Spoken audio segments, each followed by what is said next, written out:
అఖిల భువనాల అధినేత్రి, సర్వమంగళ జగద్ధాత్రి ఆ శ్రీ మహాలక్ష్మి. శ్రీ మహావిష్ణువు వెన్నెలైతే ఆమె చల్లదనం, ఆయన మల్లియ అయితే ఆమె పరిమళం, ఆయన శబ్దమైతే ఆమె అర్థం, ఆయన జ్ఞానమైతే ఆమె విజ్ఞానం, ఆయన సత్యమైతే ఆమె ధర్మం. అంతటి అవినాభావ సంబంధం ఆ కమలనాభుడిది, ఆ కమలవాసినిది. విష్ణువు సమస్త పురుష ప్రకృతికి ప్రతీక అయితే లక్ష్మి సమస్త స్త్రీ ప్రకృతికి ప్రతీక.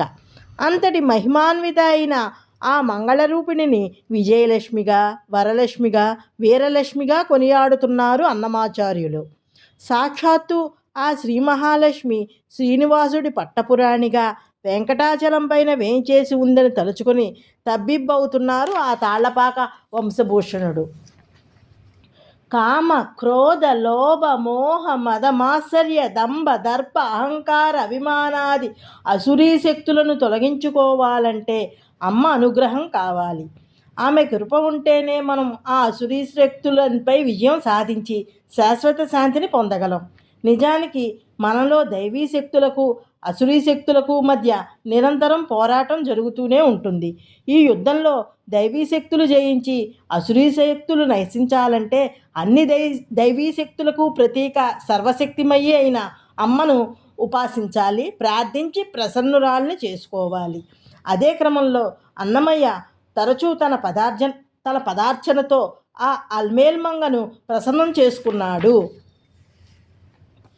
జయలక్ష్మీ వరలక్ష్మీ సంగ్రామ వీరలక్ష్మీ ప్రియురాలివై హరికి వెరసితివమ్మా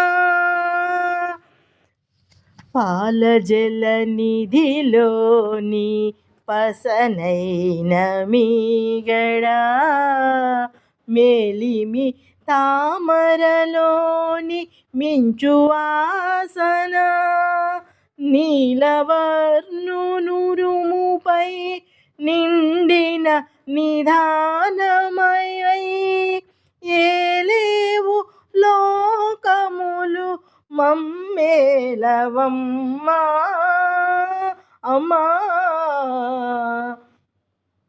చందురు తోడబుట్టిన సంపదల మెరుగవో కందువ బ్రహ్మాల కాచే కల్పవల్లివో అందిన గోవిందునికి అండనే తోడు నీడవై ఉందానవు మా ఇంటనే ఉండవమ్మా అమ్మా 16 వన్నెలతో బంగారు ప్రతిమా చెదరని వేదములా చిగురు బోడి ఎదుట శ్రీ వెంకటేశునిల్లాలవై నీవు నిధుల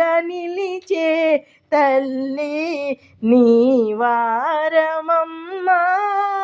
అమ్మా జయలక్ష్మీ వరలక్ష్మీ సంగ్రామ వీరలక్ష్మీ జయలక్ష్మీ.